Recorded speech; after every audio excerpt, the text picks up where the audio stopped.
Hola, muy buenos días. Bienvenidos a este foro digital de innovación legal, una edición más que semanalmente les compartimos pues, los temas de mayor trascendencia para lograr la innovación y la transformación digital de la industria legal. Y bueno, pues hoy tenemos un tema muy importante, que la verdad es que este es uno de los temas que me tocó a mí dar una clase de este tema en el diplomado de abogado digital, y la verdad es que me parece de suma relevancia, pues para entender qué está pasando con la economía, qué es la economía colaborativa y para ver también cuáles son los retos legales de esta nueva economía. Entonces, bueno, pues esta sesión se las estaré impartiendo yo. Vamos a tener una hora platicando un poco de este tema. Recuerden que nos pueden poner todos sus comentarios aquí en el panel de preguntas y respuestas, y estaré deteniéndome de vez en cuando para ver sus preguntas. Entonces, bueno, pues vamos a empezar. Les voy a compartir, les preparé una pequeña presentación, pues platicándoles sobre el tema. Las sesiones oportunidades y retos legales en la economía colaborativa, y básicamente lo que vamos a ver es, les voy a platicar un poco qué es la economía colaborativa y digital. Vamos a hablar de este nuevo concepto de la confianza digital, eh, que es esencial para que entendamos cómo se están construyendo los nuevos acuerdos en esta economía. Vamos a hablar de reputación digital y vamos a hablar también de este perfil del abogado colaborativo. Eso es lo que vamos a ver el día de hoy. Entonces, bueno, vamos a comenzar. Supongo que ya todos hemos escuchado este tema de la economía colaborativa. Y esta, esta, esta definición a mí me gusta porque si bien la economía colaborativa no únicamente habla de plataformas o de tecnología, sin duda, o sea, se pueden dar modelos y esquemas de economía colaborativa sin necesidad del uso de la tecnología.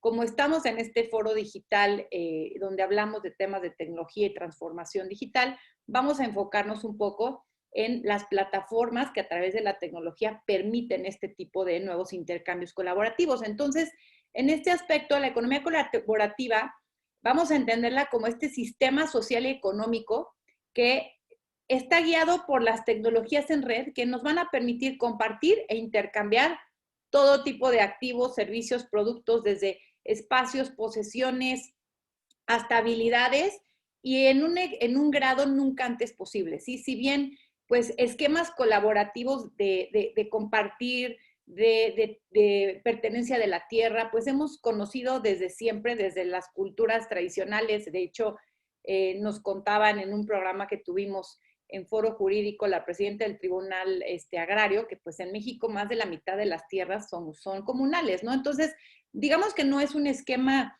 nuevo. Sin embargo, claramente está siendo potenciado por el intercambio que nos permiten las tecnologías, ¿sí? Eh, y ahora, algunos beneficios de empezar a pensar en los negocios en estos esquemas es, primero, que facilita la propiedad comunitaria. Vamos inclusive a ver en un ejemplo que les doy más adelante cómo inclusive puede ayudar a temas también de delincuencia, ¿sí? Por el mismo tema de que se da una cuestión de covigilancia, de regresar a la comunidad, ¿sí? En esta nueva era digital, ya no nada más a nivel digamos, a nivel de las comunidades, sino que a nivel digital ya estamos hablando de tribus, de volver a formar comunidad, ¿no? ¿Por qué? Porque la tecnología nos conecta.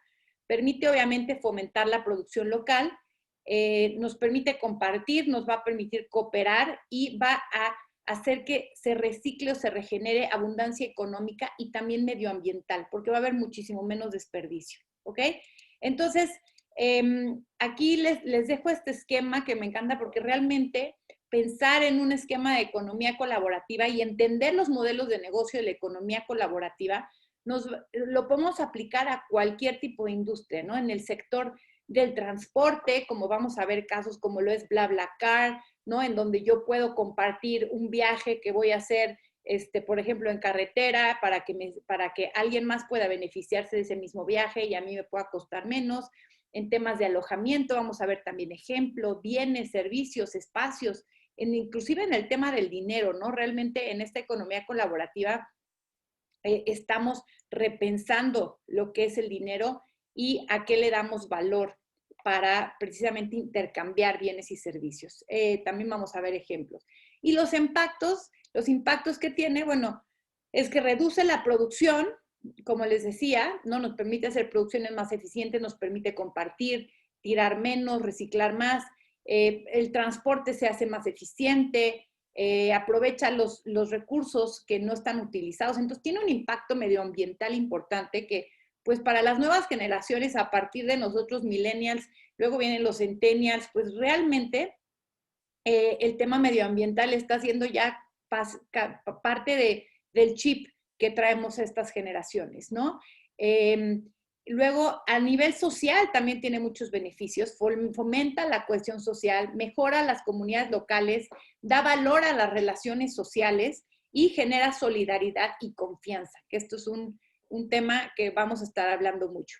Ahora, y económicamente presenta un ahorro para los consumidores, aumenta nuestro poder de compra, estimula la competencia y va a impulsar también la actividad económica, ¿no? Porque lo vamos a ver, digo, algunas de las plataformas que más conocemos de este tipo de economía pueden ser un Airbnb, un Uber que es diferente, son plataformas, pero realmente podemos hablar más de un BlaBlaCar, ¿no? En donde yo siendo dueño de algo, por ejemplo, inclusive existen plataformas en donde yo ya puedo rentar o prestar por a intercambio de una cantidad de cierto valor hasta una cámara, ¿no? O sea, yo me compro una cámara GoPro y no la voy a usar más que una vez cada 3 meses y alguien la necesita para un viaje, ¿para qué gastarse tanto dinero en una cámara de aventura profesional? Mejor, pues me la renta, digamos, por un fin de semana y esa plataforma me va a permitir conectar a estos usuarios, ¿no? Con el dueño. Entonces, bueno, este es un poco los beneficios de la economía colaborativa. Vamos a ver este esquema que a mí me encanta, que prácticamente es el modelo de negocio de cómo funciona una plataforma en esta economía colaborativa, ¿no? Una plataforma que conecta, aquí hay 3 partes, ¿no? Es la plataforma que conecta a alguien que es propietario de algo y a alguien más que es el usuario, que es el que está buscando ese algo, ¿no? Entonces, repito, puede ser espacios de oficina, de turismo, una bicicleta, un transporte, etcétera, ¿no? Entonces, esta plataforma al usuario, el usuario manda una solicitud y la plataforma le da a este propietario acceso al mercado, ¿sí? Por ejemplo, en el tema, voy a poner el ejemplo el Airbnb, que repito, es algo que todos conocemos ya de hace mucho, pero ¿cómo funciona? Que, por ejemplo, a mí la plataforma lo que hace por mí es prácticamente me ahorra costos de publicidad, de mercadotecnia, de administración. ¿Por qué? Porque yo lo único que tengo que hacer es subir mi propiedad, si yo quiero rentar un cuarto en mi casa, si yo quiero rentar un departamento, ellos prácticamente hacen todo, atraen a los usuarios que están buscando, arman la plataforma de búsqueda y a mí únicamente me hacen directamente, es más, me gestionan las reservaciones y entonces me dan acceso a ese mercado. Y por eso yo como propietario voy a pagar una comisión de renta y la otra persona como usuario también va a pagar esta comisión de servicio, ¿no? Entonces, digamos que las plataformas lo que hacen es juntar la oferta y la demanda, cobrar una comisión.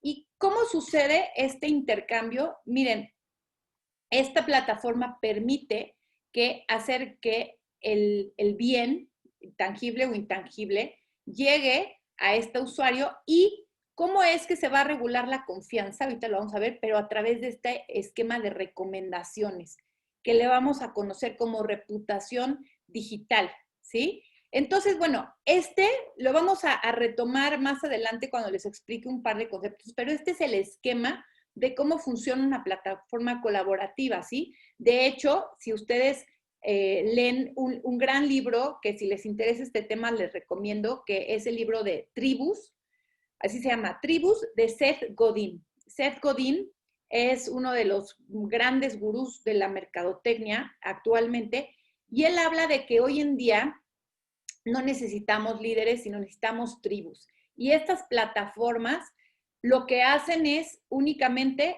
conectar, repito, a la gente que tiene un mismo interés, que tiene un mismo objetivo, que forman parte de una comunidad, de una tribu, porque además, déjenme, les digo que hay de este tipo de plataformas que no nada más son para intercambiar, comprar o vender servicios, ¿no? Tenemos también, por ejemplo, plataformas, ahora con todo el tema del crowdfunding, con el tema de las donaciones, ¿no? Hay plataformas colaborativas que nos permiten subir una causa a la que yo quiero encontrar donadores y que de pronto también la gente me pueda donar a mí para el proyecto, ¿no? Existen ya este tipo de plataformas también, inclusive para buscar inversionistas para una empresa, ¿no? Para eso se llama el crowdfunding. Entonces, de aquí ya también empezamos a desprender por qué va a ser importante como abogados, como gremio legal, entender qué es lo que está sucediendo en la sociedad y en la economía, porque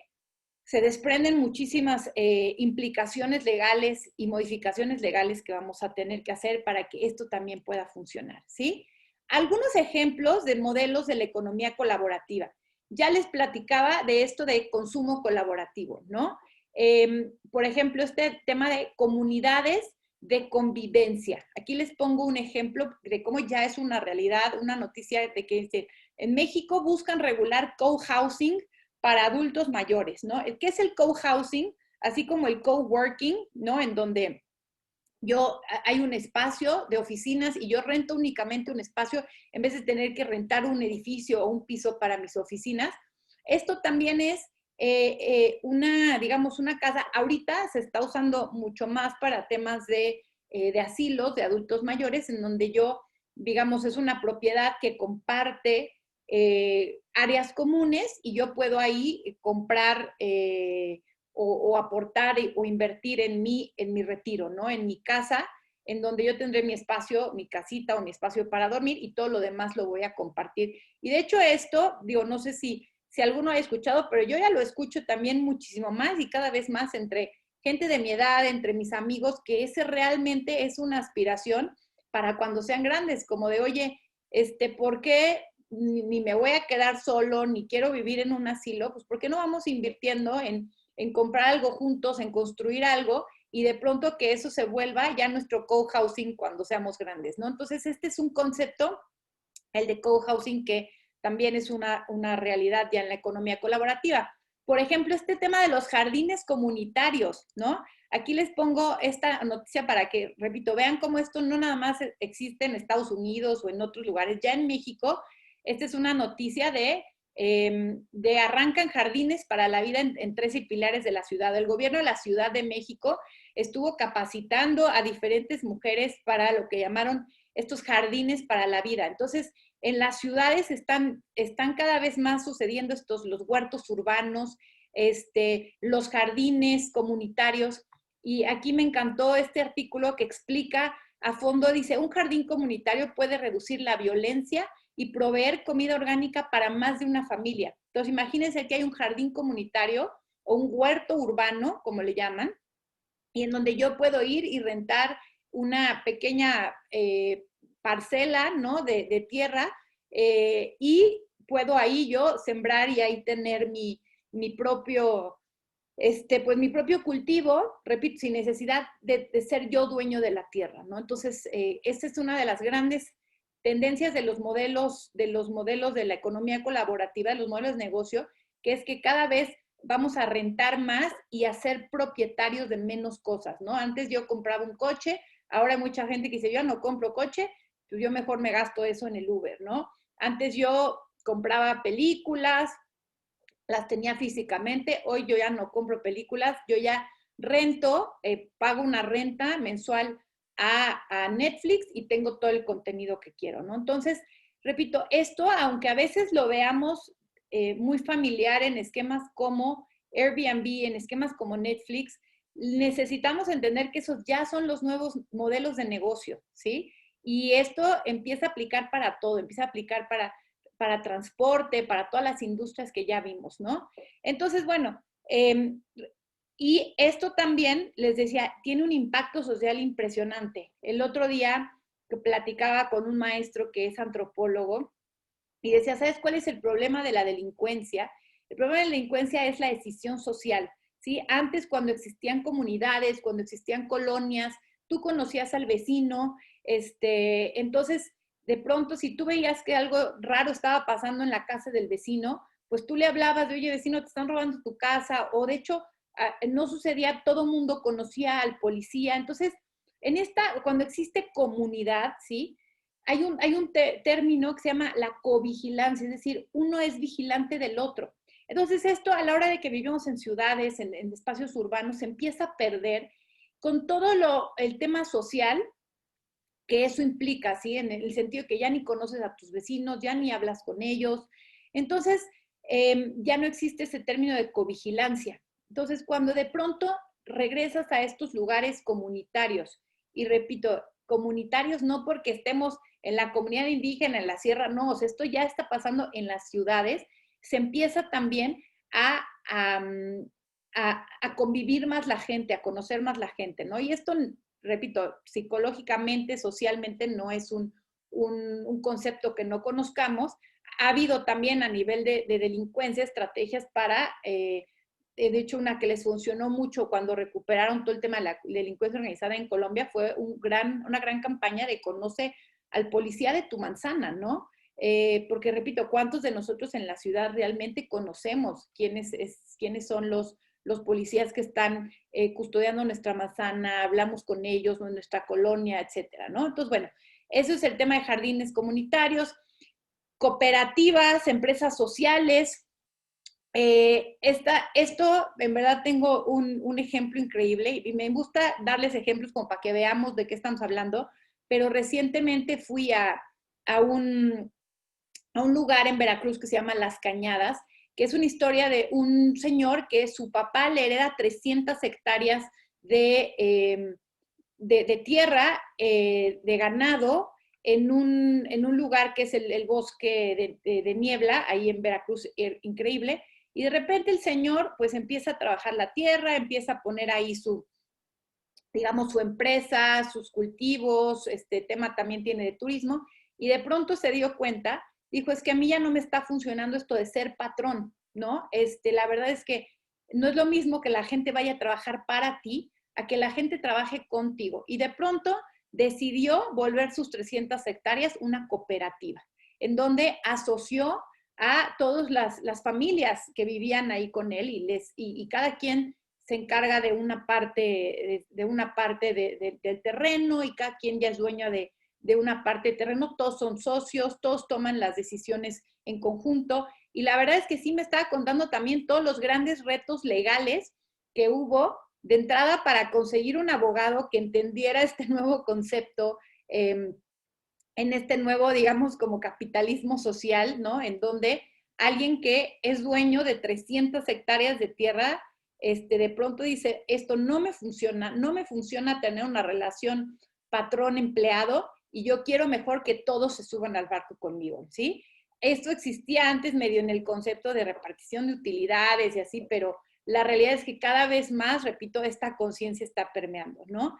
Tenemos también, por acá les pongo un ejemplo bueno, tenemos el tema de cocinas comerciales compartidas, igual que el co-housing, coworking es tener espacios de cocina en donde se rentan estos espacios, ¿no?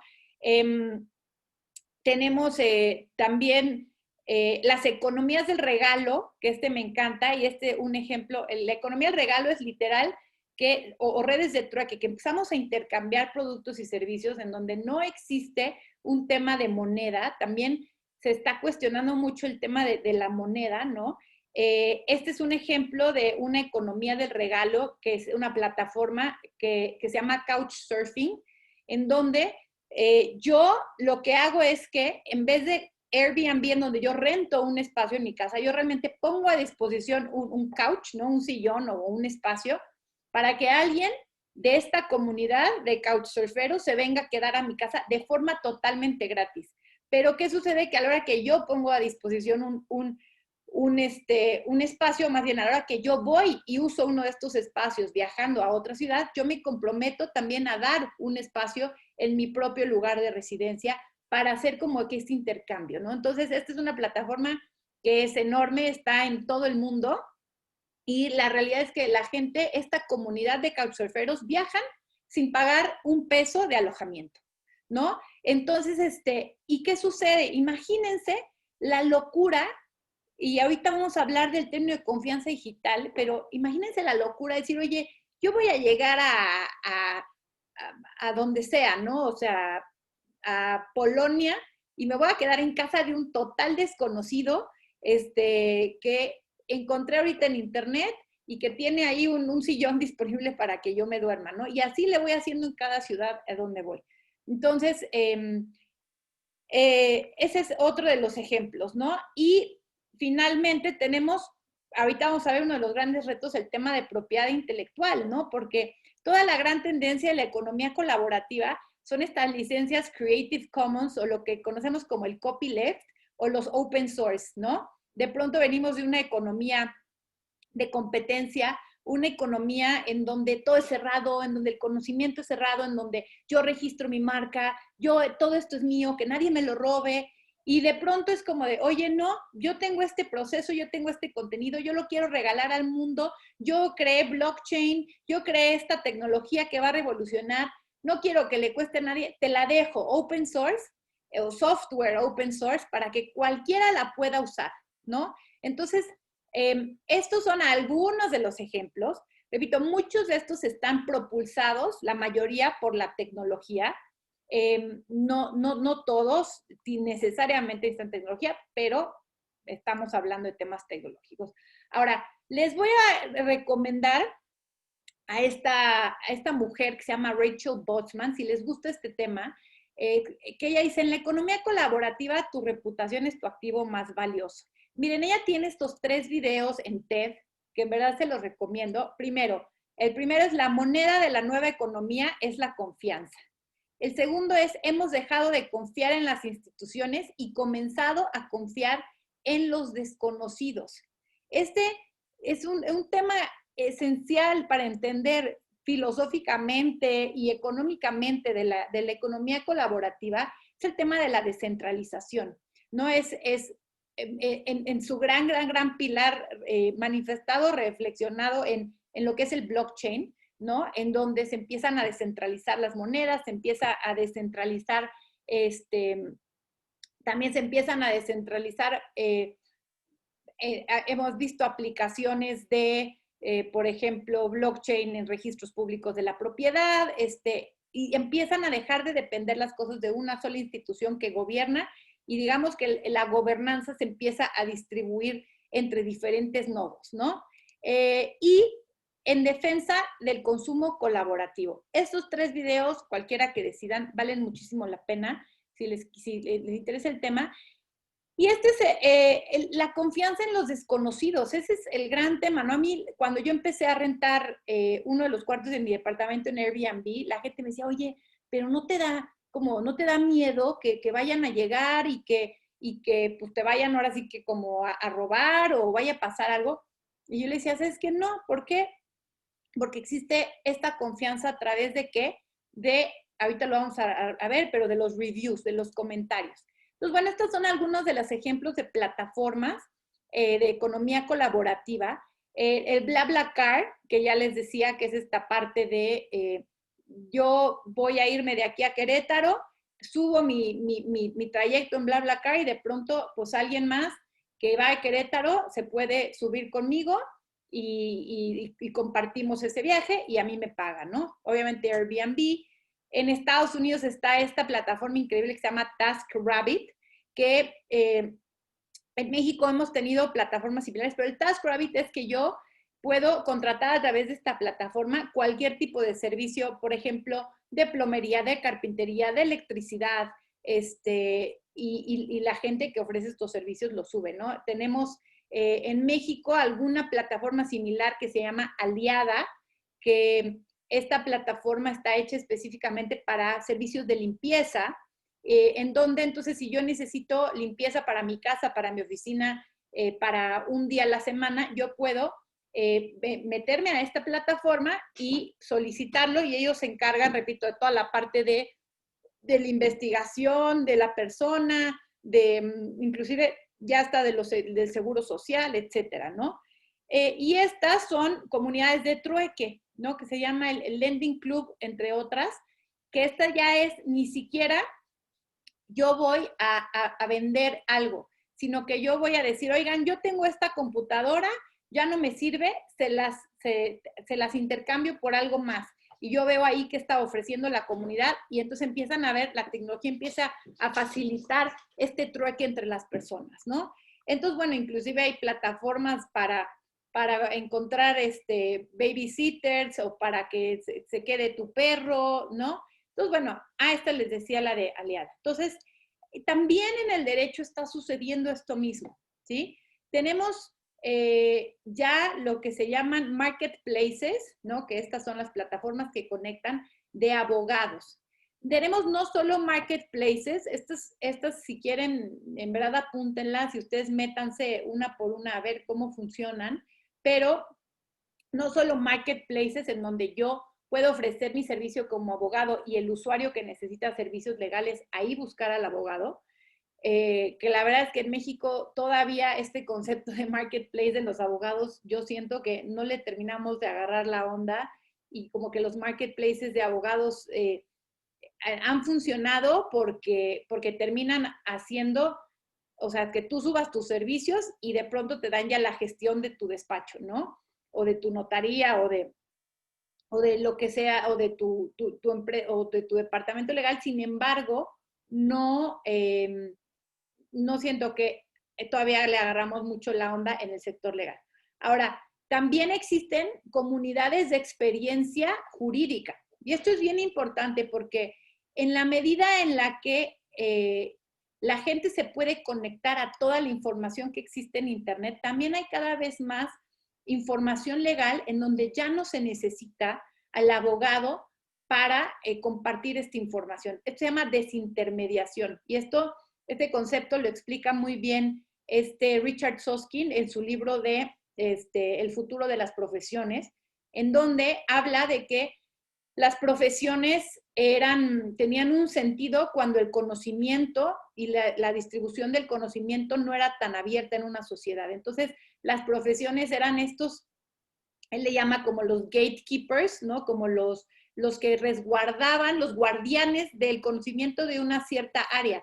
Sin embargo, en el momento en el que yo de pronto digo, oigan, imagínense que hay una comunidad de temas de consultas legales, laborales para startups, ¿no? Yo soy una startup y yo puedo, ya no necesito ir a un abogado, yo puedo presentarme a una de estas comunidades y preguntar, oigan, ¿qué pasa cuando renuncia una persona con estas condiciones? Y puede ser que ni siquiera me tenga que contestar un abogado, puede ser que me conteste otro empresario startupero, que es más, me entiende muchísimo más porque él ya pasó por la misma situación y que me diga, oye, yo lo resolví así, así, te comparto esto, ¿no? Entonces, esto es bien importante porque también uno de los grandes paradigmas en general de la era anterior, pero sí de los abogados, es como tener restringido este tema del conocimiento, ¿no? Yo no comparto mi secreto porque es mío. Y hoy en día, pues sabemos que el conocimiento es válido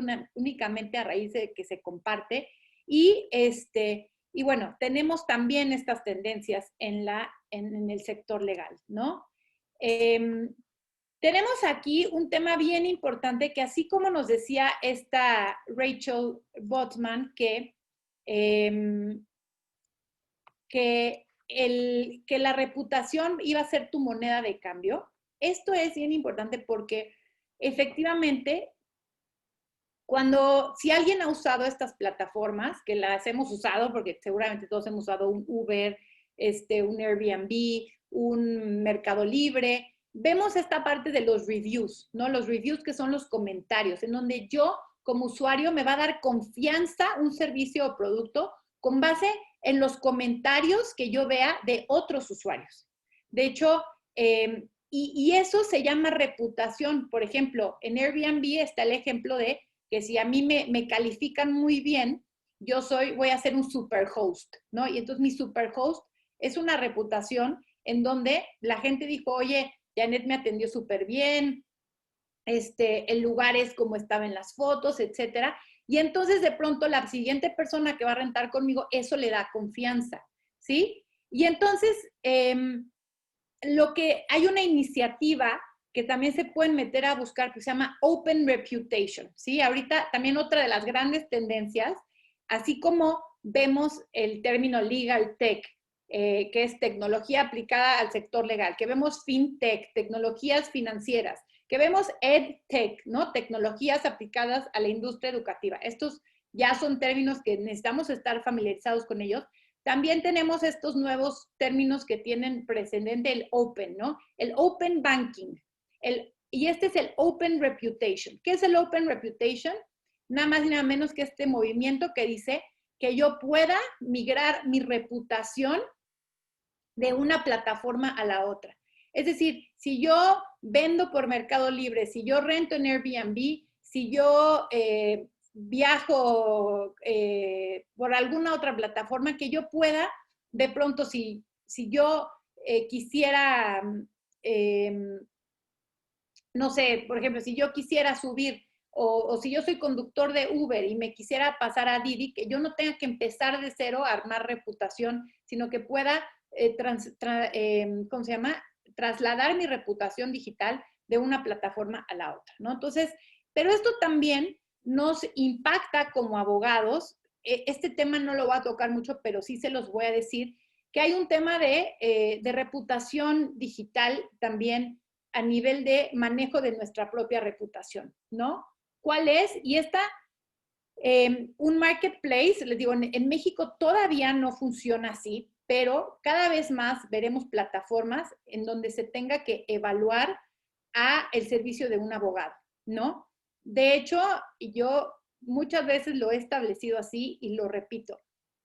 Hablamos de ética en la abogacía, no tenemos colegiación obligatoria, pero tampoco en ningún lugar, ninguna plataforma en donde el usuario de un servicio legal pueda meterse a decir, oye, este abogado me robó, este abogado no fue bueno. Entonces, lo que va a estar regulando, decimos que en esta era los algoritmos pueden moldear más una conducta que una ley, ¿no? Entonces, el tema de la ética, el tema de regular el comportamiento del gremio, desde mi perspectiva, no está tanto en la legislación, sino debemos de crear, ayudarnos en la tecnología para crear plataformas que regulen la reputación digital. Entonces, imagínense, yo se lo platicaba al director de mediación del Centro de Justicia Alternativa de la Ciudad de México, que al director que trataba con todos los temas de las quejas de las personas cuando un mediador no le daba un buen servicio, ¿no? Y la realidad es que esas quejas, pues si es que la gente se queja, van y luego le dan procedimiento, pero pues no tiene ninguna consecuencia. Entonces, imagínense que el Centro de Justicia Alternativa construyera una plataforma en donde pusiera a todos los mediadores certificados y en donde pusiera esta posibilidad de que tú, cuando hagas uso del servicio de alguno de ellos, puedas ir a calificar o poner un comentario, un review de la calidad de su servicio, ¿no? De la calidad de su,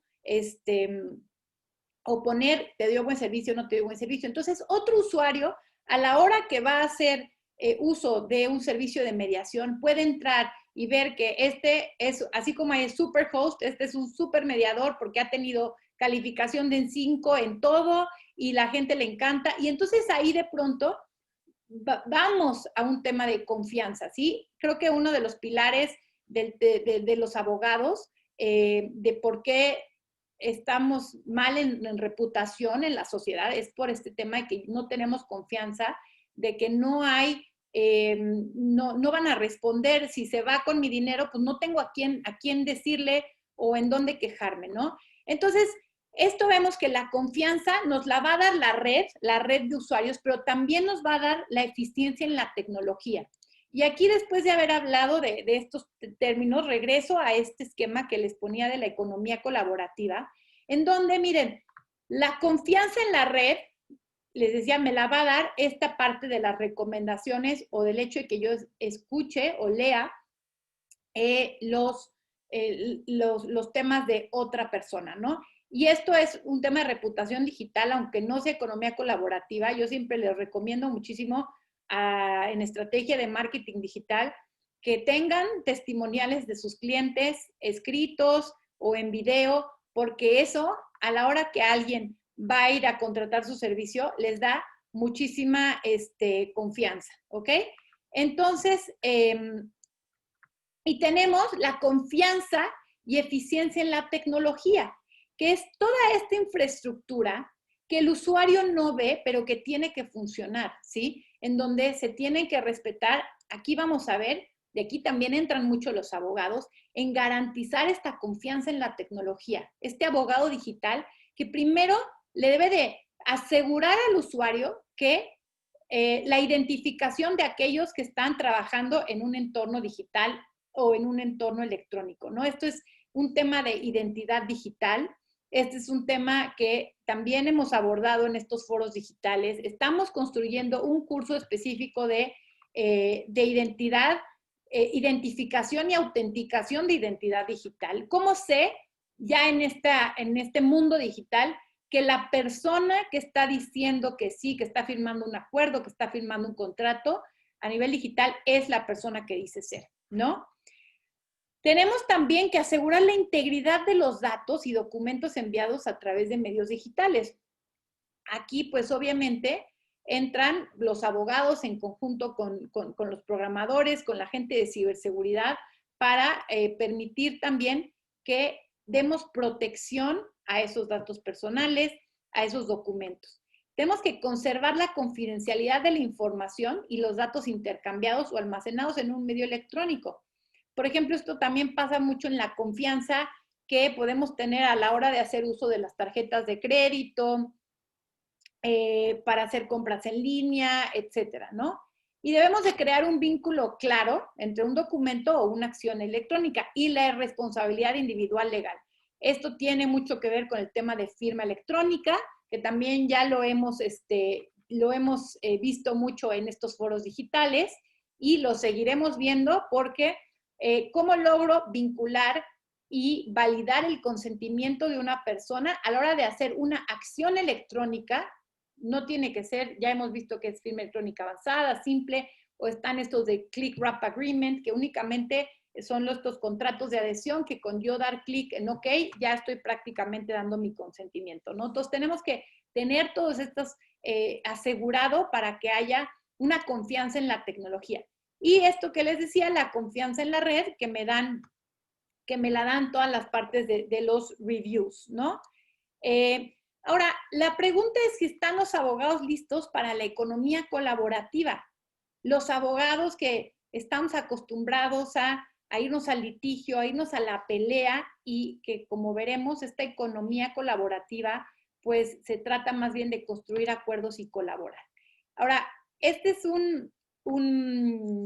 veces se los voy a decir antes, este es un libro que me encanta, que se los recomiendo muchísimo a los que les interese este tema, que se llama Practicando el Derecho en la Economía Colaborativa, de Janelle Orsi, en donde pues no nada más les explica qué es la economía colaborativa y los retos legales, sino que pone ejemplos puntuales de cómo construir o cómo crear empresas bajo economía colaborativa, los retos laborales, los retos regulatorios, la verdad está cómo redactar contratos, etcétera. Y bueno, esta siguiente información que les voy a dar, mucha es sacada de estos conceptos de su libro, y ella dice, el negocio de los abogados pasa de la desconfianza a la generación de relaciones de confianza. O sea, esto también yo siempre se los he dicho, hay que cambiar el modelo de negocio porque yo antes como abogado a veces ganaba, y más como abogado litigante, no tanto obviamente como abogado de empresa, pero ganaba de que hubiera desconfianza o conflicto en una relación. Y ahorita, al contrario, con este nuevo esquema de prevención, de medios alternos de solución de controversia, nos vamos a más bien enfocarnos en generar desde un inicio relaciones de confianza para que no tengan ni siquiera que llegar al conflicto, ¿no? Con esto que se llama Justice by Design que desde el diseño de la relación del contrato queden estipuladas estos acuerdos, ¿no? Y ella también nos dice que los marketplaces que dependen de transacciones entre extraños necesitan mecanismos para generar confianza y regular el comportamiento de personas entre plataformas. Y ese mecanismo es la reputación. Entonces, esto, les repito, son conceptos que podemos traer a nuestra vida, a nuestros negocios, a nuestros conceptos como abogados para ofrecer a los clientes, aunque los clientes no sean necesariamente plataformas digitales, ¿no? Entonces, los 4 pilares de la nueva economía, tenemos que construir relaciones para transacciones casuales, espontáneas y de una vez, pero completamente seguras, y con completa confianza entre esos extraños, ¿no? Construir acuerdos, construir organizaciones y infraestructura a mayor escala. Ahora, este concepto que ella dice me encanta, que dice, las leyes fueron diseñadas, nuestras leyes actuales, para regular relaciones en una economía competitiva y no previeron relaciones colaborativas. Muchas de nuestras leyes fueron desarrolladas para gestionar relaciones económicas que ya se estaban volviendo muy polarizadas o en las que existía mucha explotación. Si estas relaciones incluyen, por ejemplo, la de empleado-empleador. Déjenme, les comento este caso que a mí me encanta, porque en México pues tenemos mucho este concepto de el sindicato, ¿no? Y yo lo decía un día en una conferencia de, bueno, es que el sindicato tiene sentido en la medida en la que se necesitaba un intermediario para regular una relación de explotación entre empleado y empleador, ¿sí? Pero hay otro libro que me encanta que se llama El capitalismo consciente, que escribe el CEO de Whole Foods, una empresa de venta de productos, de un supermercado enorme de venta de productos orgánicos naturistas en Estados Unidos, y él dice, ¿saben qué? Ninguno de nuestros empleados ni está sindicalizado ni necesita un sindicato. ¿Por qué? Porque nosotros entendemos que nuestros empleados son una fuente, no son un recurso, sino es una fuente. Y entonces nosotros queremos que ellos estén bien y no nada más les pagamos el seguro social y todo, sino invertimos en un plan educativo a nivel salud para ellos y con eso, mejorando su salud, hemos disminuido en un 30% el pago de los seguros sociales. ¿Por qué? Porque hemos mejorado su salud y cada vez han tenido que ir a usar menos el seguro, etcétera, ¿no? Entonces, entender en este nuevo capitalismo consciente, en esta nueva mentalidad, en esta nueva cultura del acuerdo, que cada vez cuando somos más conscientes de ello, se da menos esta explotación y menos vamos a tener que transformar este tipo de relaciones. Por ejemplo, la relación igual, ¿no? Desarrollador-comprador en estos jardines comunitarios, en estas coworkings, en estos co-livings, en donde también hay un desarrollador, pero un comprador, pero renta o compra espacios. Entonces se vuelve diferente la naturaleza de los negocios. O negocio inversionista, repito, pues cuando yo levanto capital a través de un crowdfunding, ¿no? ¿Cómo se va a dar seguimiento a sus inversionistas? ¿Cómo se les va a reportar? Todo eso también tiene que ver con estas nuevas formas donde yo voy a necesitar asesoría legal, pero de la nueva era, asesoría legal de la economía colaborativa para llevar a cabo todas estas transacciones y probablemente voy a necesitar hacer uso de Legal Tech, porque si todo ya es con esta tecnología, pues necesito también hacer reporteos y comunicarme con estos nuevos inversionistas a través de esta tecnología, ¿no?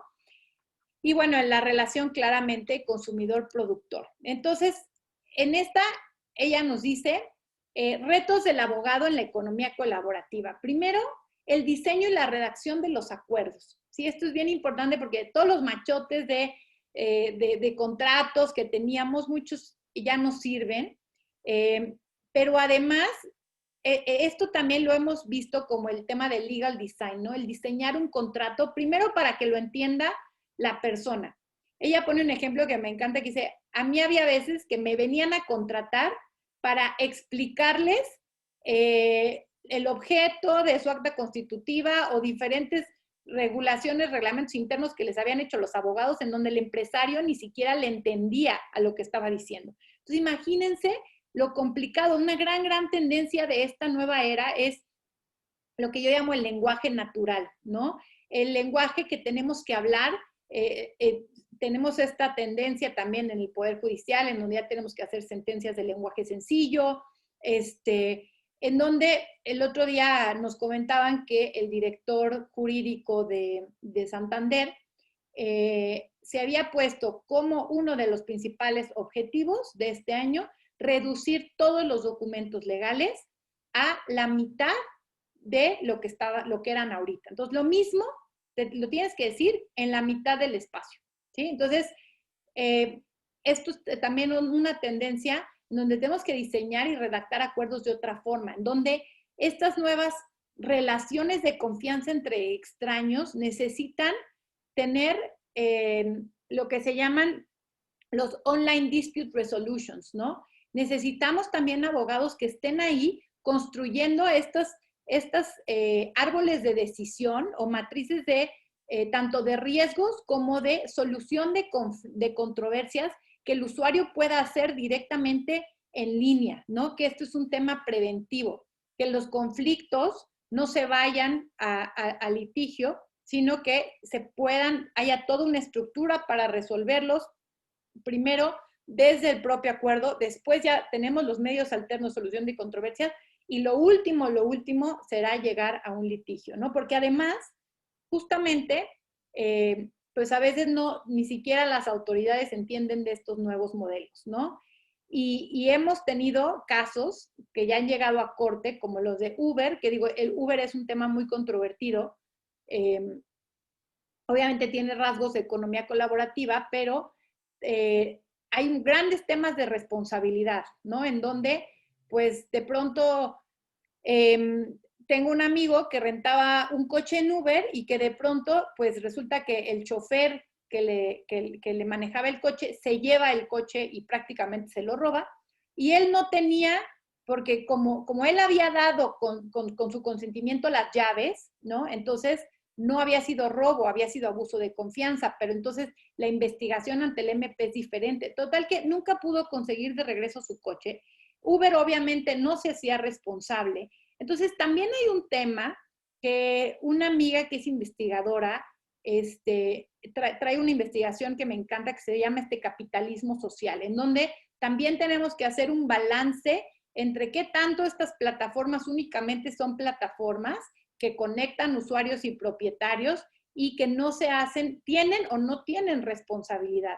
Tienen o no tienen responsabilidad en este tipo de casos, o responsabilidades laborales. Uber ya fue llevado a tribunales para ver todos los temas de laboral, si hay una relación patrón-empleado entre los conductores, porque pues entendiendo las bases de la economía colaborativa, pues realmente yo no estoy empleando de alguna forma, sino simplemente mis empleados son aquellos que trabajan en mi plataforma, ¿no? Como Uber. Sin embargo, cuando yo conecto a dos usuarios, yo no estoy empleando a los conductores de Uber, ¿no? Entonces, realmente tenemos que ver todos estos temas. Y, por ejemplo, también tenemos aquí donde decía asesoramiento sobre la legalidad de impuestos en el intercambio, platicando también el otro día con el director legal de Uber, decía, es que en vez de estar, poniéndole trabas a la plataforma a nivel gubernamental, estamos tratando de llegar a una negociación con el SAT, decir, oye, si yo ya de por sí tengo tantos miles o cientos de miles de conductores en mi plataforma, ¿por qué no me usas a mí como una plataforma casi que de fiscalización, en el sentido de que yo puedo recabar los impuestos de estas personas para que ellos no te las tengan que pagar automáticamente y pagártelos a ti SAT, ¿no? Entonces le ahorras al usuario, una, beneficias a la recaudación de impuestos. Dos, le ahorras al conductor el tema de estar teniendo que reportar ingreso, que hacer su declaración, etcétera, ¿no? Entonces, estos definitivamente, si cambiamos nuestro chip a una era colaborativa, entendemos los principios de estas plataformas, los beneficios, podemos sin duda también generar mejores interacciones entre todos los interesados, ¿no? Porque aquí ya no es el gobierno contra las empresas, contra los ciudadanos, aquí es el gobierno con las empresas, con los ciudadanos, aportando para construir una mejor sociedad, ¿no? Entonces tenemos también, vamos a tener que navegar por las regulaciones laborales, navegar por las regulaciones de producción y de comercio, la gestión del uso de la tierra, la gestión de la propiedad intelectual es importantísimo. Tenemos que conocer lo que implica un Creative Commons, lo que implica un Open Source, porque cada vez más, repito, estas serán opciones para todas las empresas, ¿no? Y tenemos obviamente también que aprender este tema de compliance muchísimo, aprender a gestionar los riesgos, ¿no? Porque pues claramente en estas relaciones entre, ¿qué pasa? Por ejemplo, si me rentan una casa en Airbnb y es usada como casa de seguridad en tema de secuestros, ¿quién tiene responsabilidad? ¿Cuáles son los riesgos? ¿Qué va a suceder? Esos todos son, pues, planteamientos que pueden también suceder, ¿no? Entonces, bueno, pues estos son algunos de los retos del abogado, las habilidades del abogado colaborativo, que necesitamos pensar fuera de la caja, necesitamos ayudar a nuestros clientes a navegar por estas áreas grises, ¿no? Muchas de las quejas de los clientes muchas veces es que dicen que el abogado siempre te dice el cómo no, o el por qué no debes de hacer esto, en vez de decirte el cómo no, en vez de decirte el por qué sí, ¿no? Entonces, el abogado, el nuevo abogado colaborativo, pues tiene que ser este abogado que más bien ayude a facilitar estas figuras y permita que esto realmente sea una realidad. Y bueno, tenemos también esta frase que me encanta, que nos dice, hay pocas ventanas en la historia en las que tenemos el poder de reinventar cómo funcionan los sistemas. Y estamos justamente pasando por una de ellas. Estamos comenzando una revolución colaborativa que será tan significativa como la revolución industrial, ¿sí? En esta nueva era del conocimiento. En el siglo XX, la invención del crédito tradicional transformó nuestro sistema de consumo y de muchas maneras controló quién tenía el acceso a qué. Y ahora, en el siglo XXI, las nuevas redes de confianza y el capital de reputación que generan reinventarán la forma en la que pensamos sobre la riqueza, los mercados, el poder y la identidad personal de formas que aún no podemos imaginar. En verdad, esto no es para que nos lo tomemos a la ligera. También, repito, es un tema generacional. Creo que la pandemia, y esto se los puedo decir a nivel personal y lo escucho cada vez más y lo veo más a mi alrededor, nos ha venido también a hacer entender que podemos vivir en este esquema de nómada digital, que el Internet nos permite ser cada vez más libres a quienes lo sabemos aprovechar con conciencia y cada vez más estos modelos de negocio en donde yo hoy, a través de rentar un espacio de coworking que hay, esto existe ya también a nivel gimnasios, todo, que yo puedo viajar a Francia y de pronto con mi misma membresía trabajar en Francia, rentar un lugar en Francia y también poder inclusive tener un lugar para hacer ejercicio y prácticamente se vuelve un ecosistema colaborativo en donde, repito, yo ya no tengo que ir a comprar un lugar, una propiedad y estar fijo, sino me permite estar en diferentes lugares, viajándome, moviéndome, ¿no? La movilidad es una